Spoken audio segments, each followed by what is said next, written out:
Come with us on an aerial adventure and take in the many treasures on the Galway Waterways tour.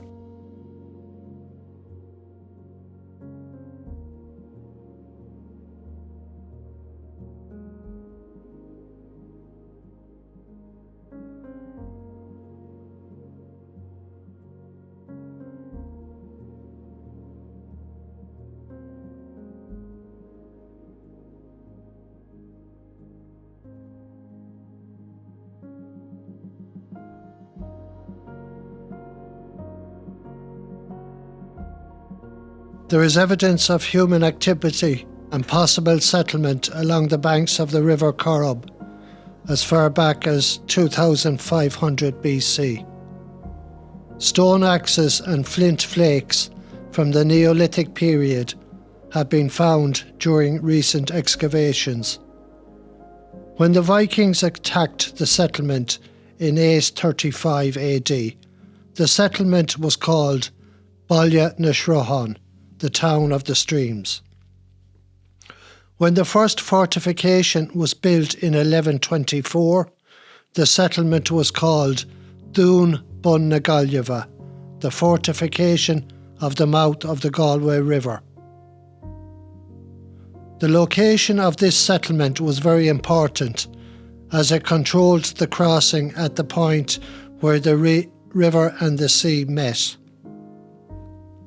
Also, the river and its waterways acted as a defensive barrier, making it easier to secure the settlement. On their arrival in the early 1200s, the Anglo-Norman de Burgos realised that the settlement could be defended with the natural boundaries of the sea and the river surrounding almost the entire settlement. As the town began to take shape under the de Burgos and the 14 tribes of Galway, the River Corrib remained an important defensive barrier. Over the following centuries, the river was also a valuable source of revenue. Over time, the settlement developed into a very prosperous town and seaport. The Spanish Arch was built as an extension of the city walls in 1584. Originally built to protect the quayside, there were cannons mounted on top of the structure, and the buildings acted as a garrison for the soldiers. There is uncertainty as to the name Spanish Arch, but is likely to be as a result of the number of Spanish vessels involved in maritime trade and an effort to maintain good trading relationships with our trading partners there. In the 18th century, an extension to the quays was created, and 4 arches were created in the structure. This allowed access to the new quays along a stretch known as the Long Walk, possibly Galway's most photographed area, immortalised in song in Ed Sheeran's Galway Girl. Spanish Arch, or in Irish, Ceann an Bhaile, the head of the wall, was damaged by the 1755 Lisbon earthquake, which impacted the west coast of Ireland. 2 arches were destroyed, leaving just 2 arches now, the Spanish Arch and the Blind Arch. A city museum was founded in 1976, located in Comerford House, beside the Spanish Arch. A new city museum was opened nearby in 2007. This is a one-stop shop for exploring the archaeology, history and culture of Galway. It has 3 floors of galleries hosting long-term and temporary exhibitions. Current exhibitions on display are War of Friends, Revolution in Galway, the Galway Hooker and many other memorabilia associated with the Claddagh. There is also a scale model of the Claddagh fishing village, the Nan O'Toole collection, and the oldest known Claddagh ring. Admission to the museum is free, but a donation of €5 is suggested. Opening times are Tuesday to Saturday, 10 a.m. to 5 p.m. The Claddagh, on the other side of the River Corrib, was an ancient fishing village dating from the 5th century. Located where the River Corrib meets Galway Bay, it is said to be the oldest fishing village in Ireland. Excluded from the town of Galway by both the river and the walls, the village maintained their own customs and traditions, and even elected their own king. The village at one stage was home to 500 families living in 468 small thatched cottages.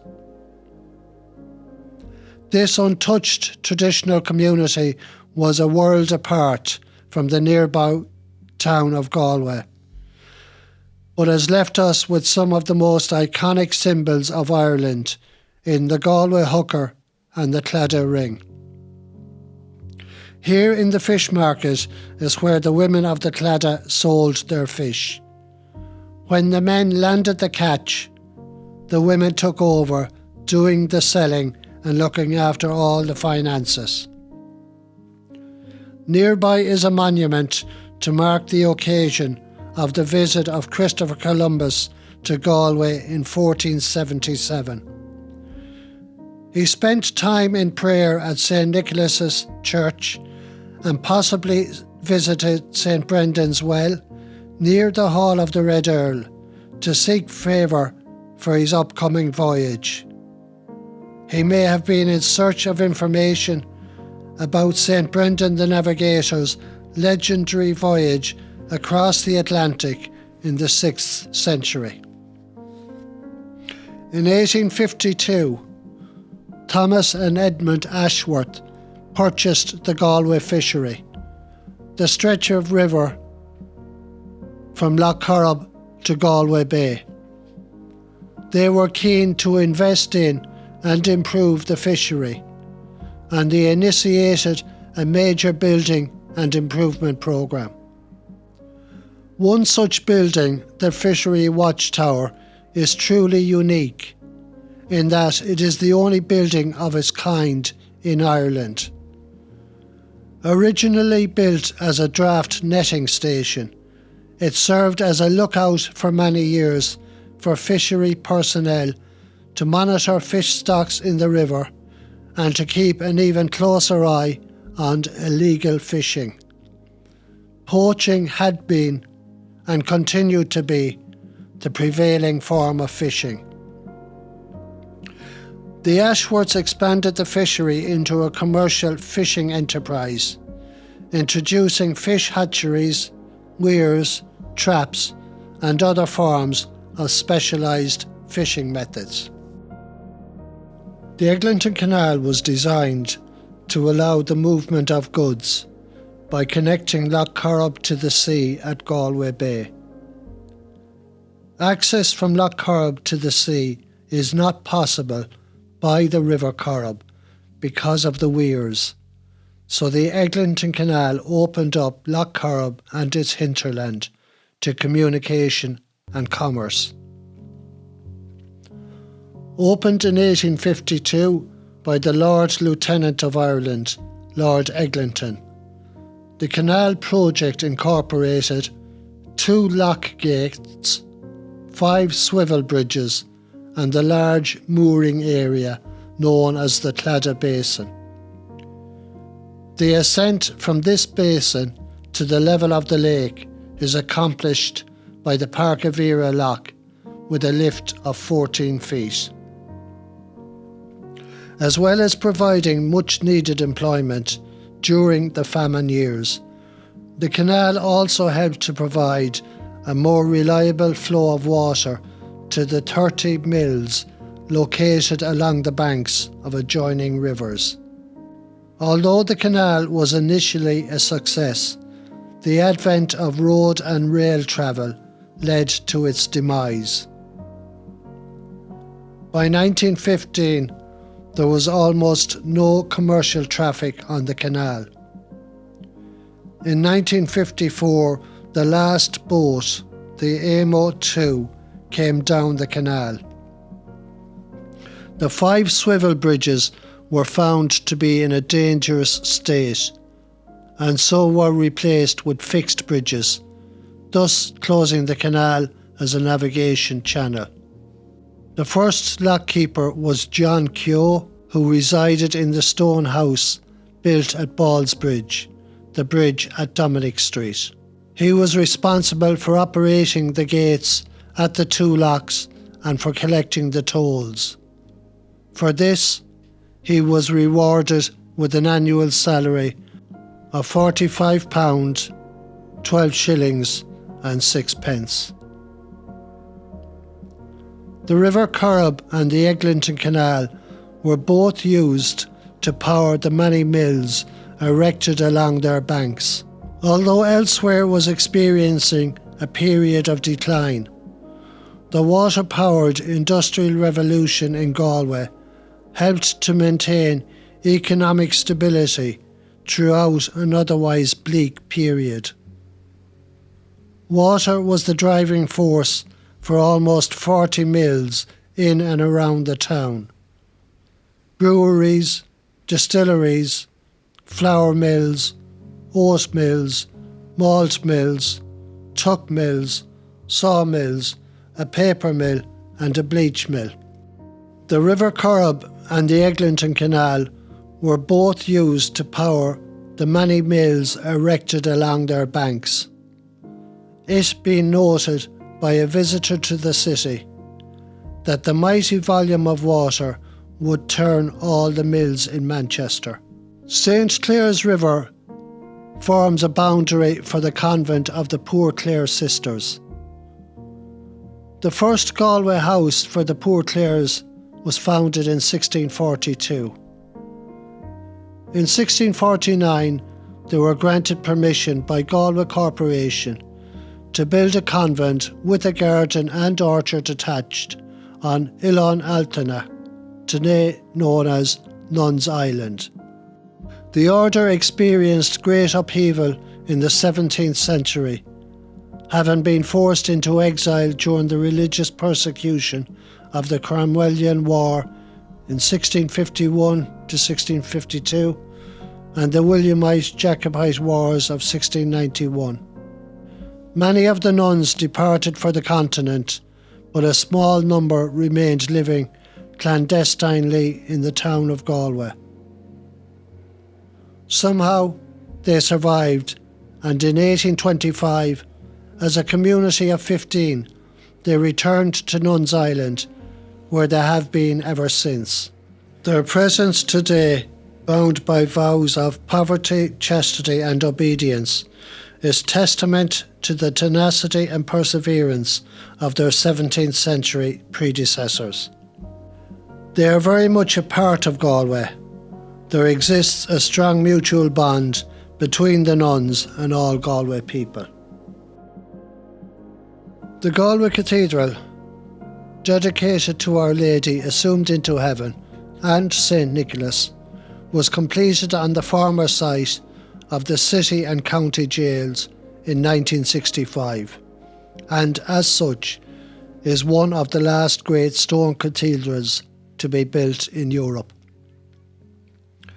St. Nicholas is the patron saint of mariners and of children, also known as Santa Claus, has a long association with Galway.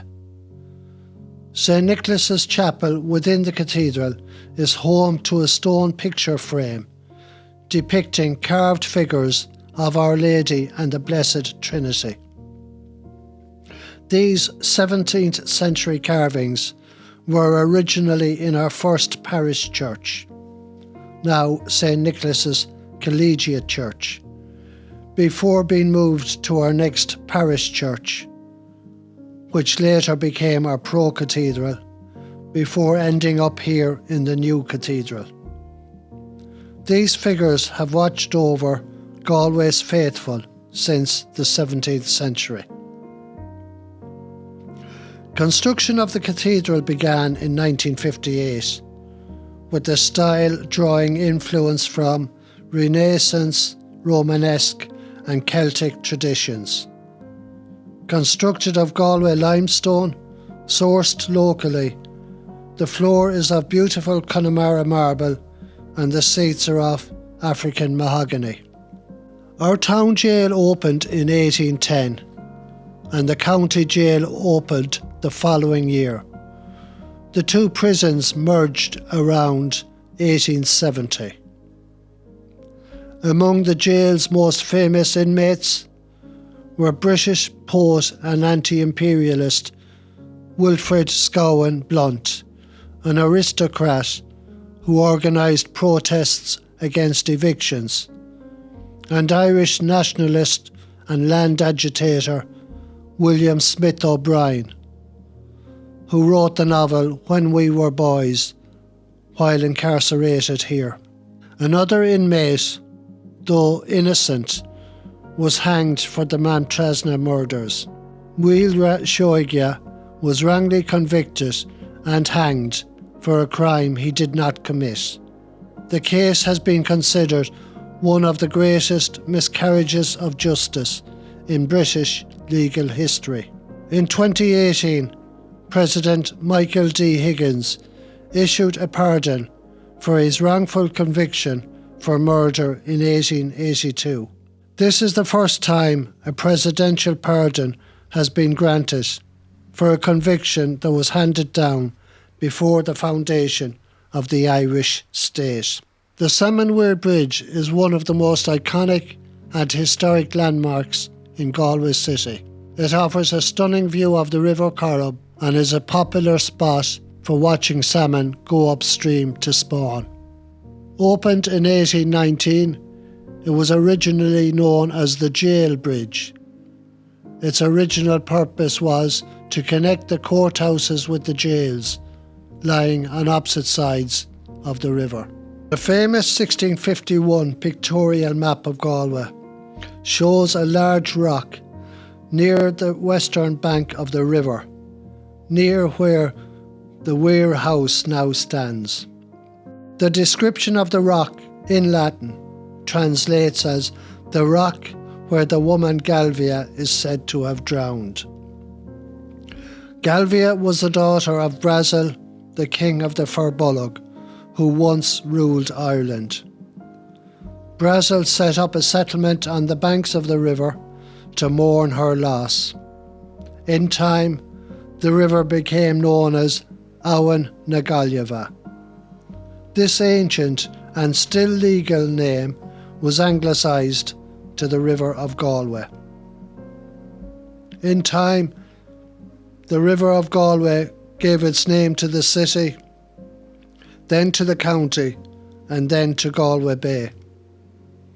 Galway, it would appear, was the original, the very first Galway girl. It appears that the rock of Galway was blasted in the 1850s to make a foundation for the Weir House. Abhainn na Gaillimhe, or the Galway River, only came to be known as the Corrib in the 1700s.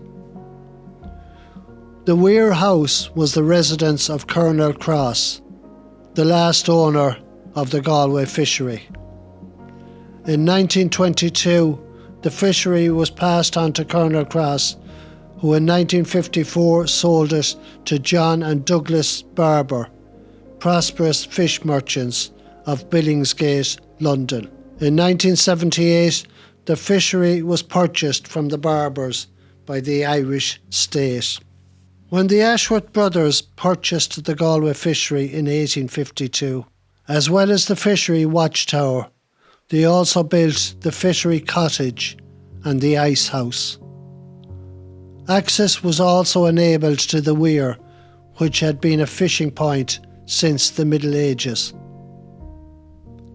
The brothers developed salmon traps or cribs at the weir, and a 6-metre opening in the structure allowed for a safe passage of fish through it.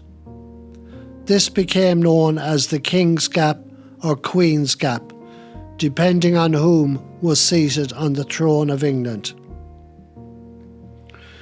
The ice house was constructed to prolong the freshness of the fish caught on the fishery, and this, along with the arrival of the rail network into Galway in 1851, allowed the Ashworths to develop a market in London. Indeed, it was noted that fish caught on a Monday could be on sale the following day in London's Billingsgate Fish Market. At times, ice was brought in on American ships.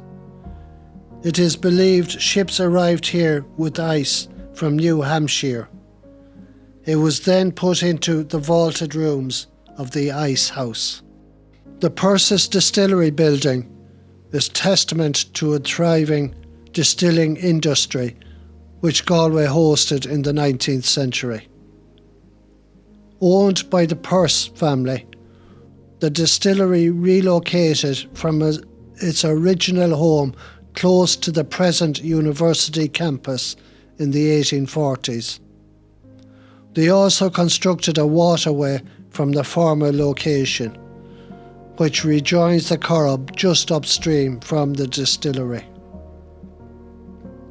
The brand was the Perse Galway whisky, and it was exported far and wide.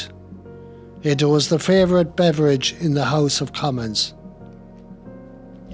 In 1901, it was reported that Perse Galway whisky could be found in every portion of the habitable globe, in the principal cities and colonies, whether in America, Australia or South Africa, in all the great centres of population in the United States and in all the capitals of Europe. They became major contributors to the industrial life of Galway and were one of the city's biggest employers, providing work to about 100 people and providing business to coopers, cork manufacturers, printers, carters and case makers, as well as providing a market for the barley of the many farmers in the surrounding hinterland. They had an annual output of 400,000 gallons of whisky, equal to that of the famous Bushmills distillery.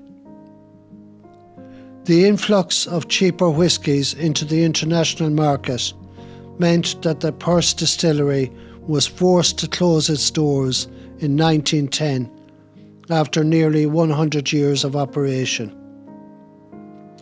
The name Perse is synonymous with Galway, the family first arriving in the time of Cromwell. Many of them made significant contributions to life in Galway, the best known being Isabella Augusta Perse, who later became Lady Gregory. The Bridge Mills first saw milling as far back as 1558, when Thomas Martin was granted permission to construct a mill on the far end of the Great Western Bridge, outside the fortified walls of the town. Permission was granted on condition that the far end of the bridge would be protected by walls similar to elsewhere in the walled town. The Martins were part of a milling dynasty going back to 1365, which lasted 300 years. In 1820, this was one of 23 mills, turning out 12,000 tonnes of flour annually for consumption both here in Galway and as far away as Dublin. Today, a mill wheel can still be seen in situ in this building. The Great Western Bridge was the first bridge built across the Corrib. Built in 1442, The town side of the bridge was fortified. As one walked over the bridge, leaving the fortified town of Galway, one's eyes were cast upward to a sign carved in stone over the bridge, the legendary, "From the ferocious O'Flahertys, O Lord, deliver us." The ferocious O'Flahertys, that tribe that had built the first fortification in Galway, the settlement called Gaillimhe, the fortification of the mouth of the Galway River. The River Corrib, or to give it its correct and still legal name, Gaillimhe, the River of Galway, starts its voyage just north of Galway City, where it flows from Lough Corrib to Galway Bay.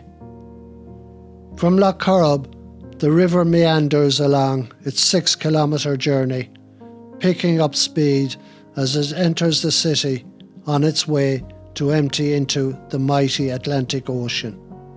Although one of the shortest rivers in Europe at just over 6 kilometres, it is reportedly the second fastest flowing on the continent. Approximately 105 cubic metres of water per second flow down the Corrib. This amount of water would fill a 25-metre swimming pool 18 times in 1 minute. The weight of this volume of water travelling at high speed translates into huge power. A study by University College Galway in 1985 found that the Corrib could produce the equivalent of 22 million units of electricity per year, assuming only 60% efficiency, which would be enough to provide all the electricity requirements of 5,000 households. All of this volume, weight and speed are perhaps not surprising when it is considered that the River Corrib is the only outlet to the sea of 3 lakes, Lough Cara, Lough Mask and Lough Corrib. Galway owes much of its unique identity and character to the fact that the River Corrib and its associated waterways flow through its very heart. The town of Galway was once known as Baile na Sruhan, the village of the streams, while more recently it has been referred to as the Venice of the West. While the river historically acted as a defensive barrier, its waters became a valuable source of fishing revenue during the 16th and 17th century.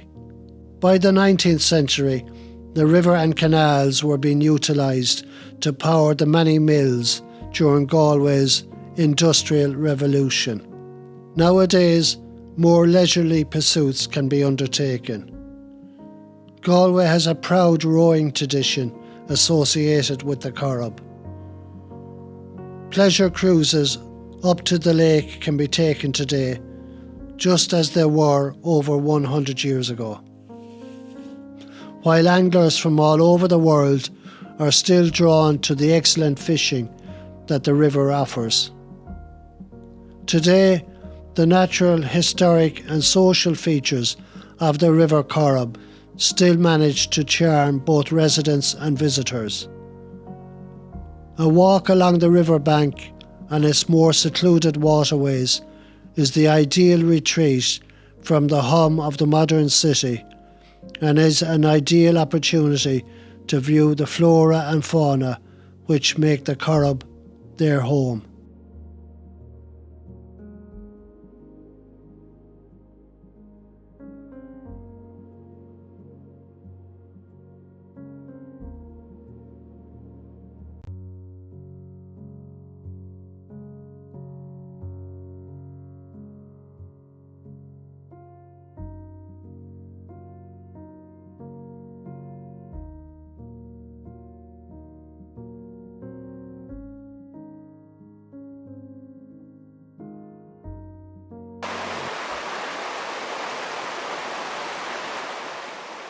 My name is Ruth Hennessy and I'm a catchment scientist with the local authority Waterways programme.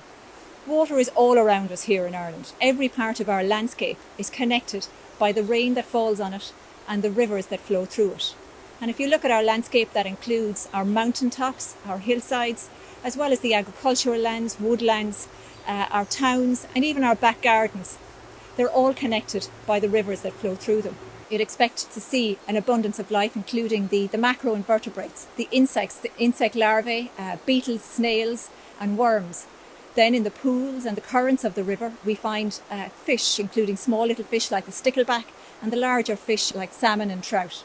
Along the banks of the river are the birds, like small little birds like dipper and kingfisher. Those healthy waters also support our economy. Agriculture is dependent on a fresh, clean water supply for animals and crops, and also for the dairy and food processing industries. Much of our tourism and our local amenities like this one here also depend on clean water. These have become really important to us during COVID-19 times. And also, not to mention, the drinking water that we depend on every day when we turn on the tap. It's important that we understand what is causing, what threatens good water quality, and that we work together to protect that. It's my job to examine the rivers that we know are not in good condition and to understand what is causing that poor water quality. The Local Authority Waterways programme is a team of community water officers and catchment scientists. And we were established to protect and restore water quality by working with communities and also to examine and investigate the causes of poor water quality.